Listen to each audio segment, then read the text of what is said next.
ದಿನೇ ಈ ಬಡ್ಡಿ ದಂಧೆಕೋರರ ಹಾವಳಿ ಹೆಚ್ಚಾಗ್ತಾ ಇದೆ. ಈ ಮೈಕ್ರೋ ಫೈನಾನ್ಸ್ ಅವರ ಕಾಟಕ್ಕೆ ಬೇಸತ್ತು ಎಷ್ಟೋ ಜನ ನೇಣಿಗೆ ಕೊರಳೊಡ್ಡಿದ್ದಾರೆ. ಈ ದಂಧೆಕೋರರ ವಿರುದ್ಧ ಸಮರ ಸಾರೋದಕ್ಕೆ ಸರ್ಕಾರ ಒಂದು ಸುಗ್ರೀವಾಜ್ಞೆಯ ಅಸ್ತ್ರವನ್ನ ಪ್ರಯೋಗಿಸಿದೆ. ಏನದು ಅಸ್ತ್ರ? ಇವೆಲ್ಲವಕ್ಕೂ ಕಡಿವಾಣ ಹಾಕೋದಕ್ಕೆ ಸರ್ಕಾರ ಮುಂದಾಗಿರೋದು, ಹೊಸ ಬಿಲ್ ಜಾರಿ ಮಾಡಿರೋದು. ಏನದು ಅಂತ ಹೇಳ್ತಾ ಹೋಗ್ತೀವಿ, ಈ ಸ್ಟೋರಿ ನೋಡಿ.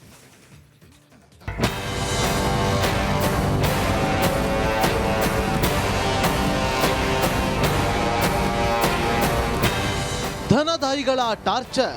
ರಾಜ್ಯದಲ್ಲಿ ಬಡ್ಡಿ ರಕ್ಕಸರ ಹಾವಳಿಗೆ ಒಂದಲ್ಲ ಎರಡಲ್ಲ ಬರೋಬ್ಬರಿ 22ಕ್ಕೂ ಹೆಚ್ಚು ಜನರು ಉಸಿರು ಚೆಲ್ಲಿದ್ದಾರೆ.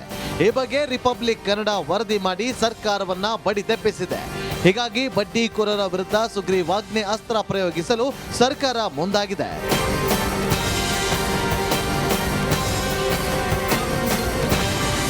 ಧನದಾಹಿಗಳ ವಿರುದ್ಧ ಇವತ್ತು ಸುಗ್ರೀವಾಜ್ಞೆ ಅಸ್ತ್ರ. ರಿಪಬ್ಲಿಕ್ ವರದಿ, ಹೊಸ ಬಿಲ್ಗೆ ಸರ್ಕಾರ ಸಜ್ಜು.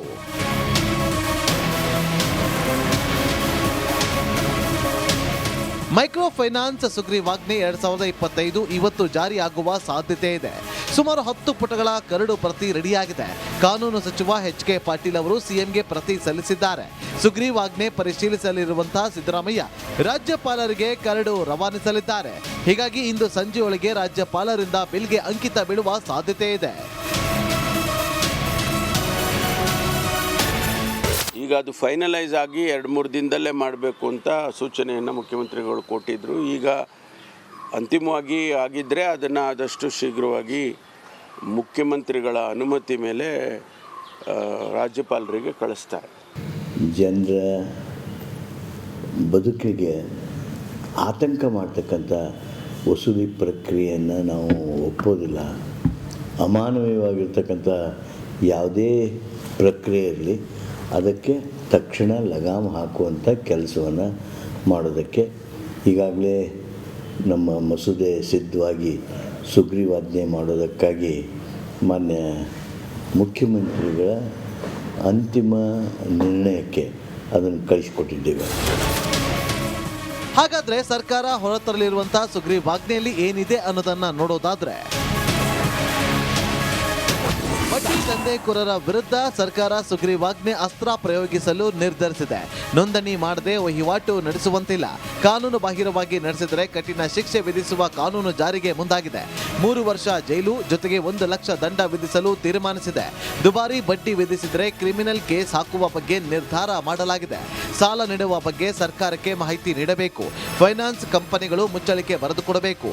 RBI ರೂಲ್ಸ್ ಕಡ್ಡಾಯವಾಗಿ ಪಾಲಿಸುವಂತೆ ಸರ್ಕಾರ ಸೂಚನೆ ಕೊಟ್ಟಿದೆ.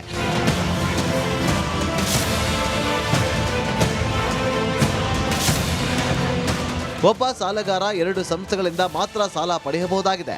ಒಟ್ಟು ಸಾಲದ ಮೊತ್ತ 2 lakh ಮೀರುವಂತಿಲ್ಲ.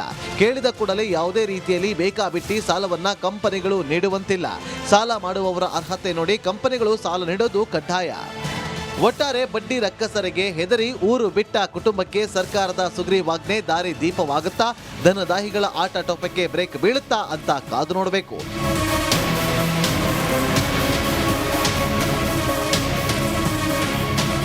Basavaraj, political bureau, republic Kannada.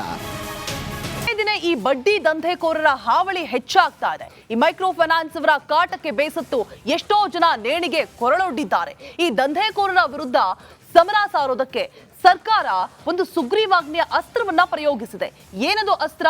ಇವೆಲ್ಲವಕ್ಕೂ ಕಡಿವಾಣ ಹಾಕೋದಕ್ಕೆ ಸರ್ಕಾರ ಮುಂದಾಗಿರೋದು, ಹೊಸ ಬಿಲ್ ಜಾರಿ ಮಾಡಿರೋದು. ಏನದು ಅಂತ ಹೇಳ್ತಾ ಹೋಗ್ತೀವಿ, ಈ ಸ್ಟೋರಿ ನೋಡಿ.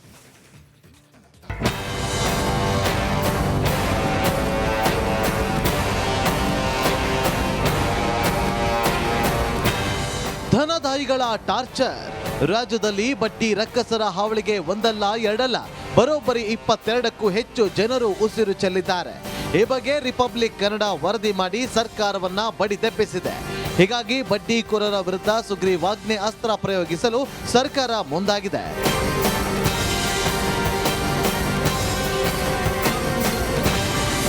ಧನದಾಹಿಗಳ ವಿರುದ್ಧ ಇವತ್ತು ಸುಗ್ರೀವಾಜ್ಞೆ ಅಸ್ತ್ರ. ರಿಪಬ್ಲಿಕ್ ವರದಿ, ಹೊಸ ಬಿಲ್ಗೆ ಸರ್ಕಾರ ಸಜ್ಜು.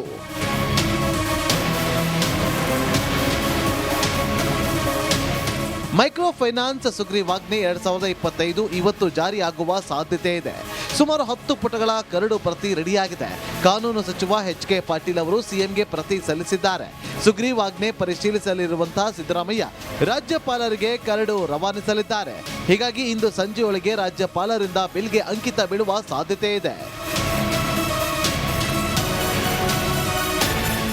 ಈಗ ಅದು ಫೈನಲೈಸ್ ಆಗಿ 2-3 ದಿನದಲ್ಲೇ ಮಾಡಬೇಕು ಅಂತ ಸೂಚನೆಯನ್ನು ಮುಖ್ಯಮಂತ್ರಿಗಳು ಕೊಟ್ಟಿದ್ದರು. ಈಗ ಅಂತಿಮವಾಗಿ ಆಗಿದ್ದರೆ ಅದನ್ನು ಆದಷ್ಟು ಶೀಘ್ರವಾಗಿ ಮುಖ್ಯಮಂತ್ರಿಗಳ ಅನುಮತಿ ಮೇಲೆ ರಾಜ್ಯಪಾಲರಿಗೆ ಕಳಿಸ್ತಾರೆ.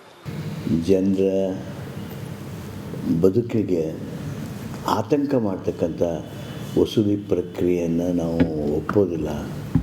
ಅಮಾನವೀಯವಾಗಿರ್ತಕ್ಕಂಥ ಯಾವುದೇ ಪ್ರಕ್ರಿಯೆ ಇರಲಿ ಅದಕ್ಕೆ ತಕ್ಷಣ ಲಗಾಮ್ ಹಾಕುವಂಥ ಕೆಲಸವನ್ನು ಮಾಡೋದಕ್ಕೆ ಈಗಾಗಲೇ ನಮ್ಮ ಮಸೂದೆ ಸಿದ್ಧವಾಗಿ ಸುಗ್ರೀವಾಜ್ಞೆ ಮಾಡೋದಕ್ಕಾಗಿ ಮಾನ್ಯ ಮುಖ್ಯಮಂತ್ರಿಗಳ ಅಂತಿಮ ನಿರ್ಣಯಕ್ಕೆ ಅದನ್ನು ಕಳಿಸಿಕೊಟ್ಟಿದ್ದೇವೆ.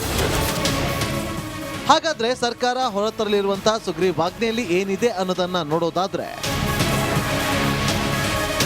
ಬಡ್ಡಿ ದಂಧೆಕೋರರ ವಿರುದ್ಧ ಸರ್ಕಾರ ಸುಗ್ರೀವಾಜ್ಞೆ ಅಸ್ತ್ರ ಪ್ರಯೋಗಿಸಲು ನಿರ್ಧರಿಸಿದೆ. ನೋಂದಣಿ ಮಾಡದೆ ವಹಿವಾಟು ನಡೆಸುವಂತಿಲ್ಲ. ಕಾನೂನು ಬಾಹಿರವಾಗಿ ನಡೆಸಿದರೆ ಕಠಿಣ ಶಿಕ್ಷೆ ವಿಧಿಸುವ ಕಾನೂನು ಜಾರಿಗೆ ಮುಂದಾಗಿದೆ. 3 ವರ್ಷ ಜೈಲು ಜೊತೆಗೆ 1 ಲಕ್ಷ ದಂಡ ವಿಧಿಸಲು ತೀರ್ಮಾನಿಸಿದೆ. ದುಬಾರಿ ಬಡ್ಡಿ ವಿಧಿಸಿದರೆ ಕ್ರಿಮಿನಲ್ ಕೇಸ್ ಹಾಕುವ ಬಗ್ಗೆ ನಿರ್ಧಾರ ಮಾಡಲಾಗಿದೆ. ಸಾಲ ನೀಡುವ ಬಗ್ಗೆ ಸರ್ಕಾರಕ್ಕೆ ಮಾಹಿತಿ ನೀಡಬೇಕು. ಫೈನಾನ್ಸ್ ಕಂಪನಿಗಳು ಮುಚ್ಚಳಿಕೆ ಬರೆದುಕೊಡಬೇಕು. RBI ರೂಲ್ಸ್ ಕಡ್ಡಾಯವಾಗಿ ಪಾಲಿಸುವಂತೆ ಸರ್ಕಾರ ಸೂಚನೆ ಕೊಟ್ಟಿದೆ.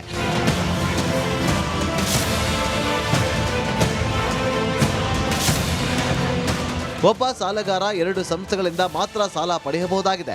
ಒಟ್ಟು ಸಾಲದ ಮೊತ್ತ 2 ಲಕ್ಷ ಮೀರುವಂತಿಲ್ಲ. ಕೇಳಿದ ಕೂಡಲೇ ಯಾವುದೇ ರೀತಿಯಲ್ಲಿ ಬೇಕಾಬಿಟ್ಟಿ ಸಾಲವನ್ನ ಕಂಪನಿಗಳು ನೀಡುವಂತಿಲ್ಲ. ಸಾಲ ಮಾಡುವವರ ಅರ್ಹತೆ ನೋಡಿ ಕಂಪನಿಗಳು ಸಾಲ ನೀಡೋದು ಕಡ್ಡಾಯ. ಒಟ್ಟಾರೆ ಬಡ್ಡಿ ರಕ್ಕಸರಿಗೆ ಹೆದರಿ ಊರು ಬಿಟ್ಟ ಕುಟುಂಬಕ್ಕೆ ಸರ್ಕಾರದ ಸುಗ್ರೀವಾಜ್ಞೆ ದಾರಿ ದೀಪವಾಗುತ್ತಾ, ಧನದಾಹಿಗಳ ಆಟ ಟೋಪಕ್ಕೆ ಬ್ರೇಕ್ ಬೀಳುತ್ತಾ ಅಂತ ಕಾದು ನೋಡಬೇಕು.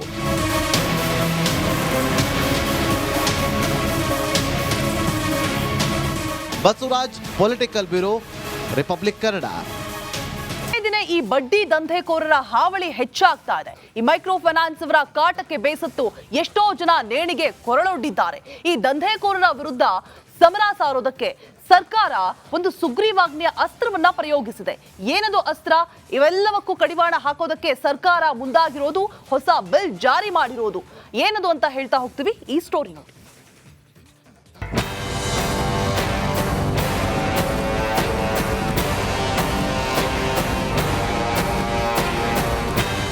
ಧನದಾಯಿಗಳ ಟಾರ್ಚರ್.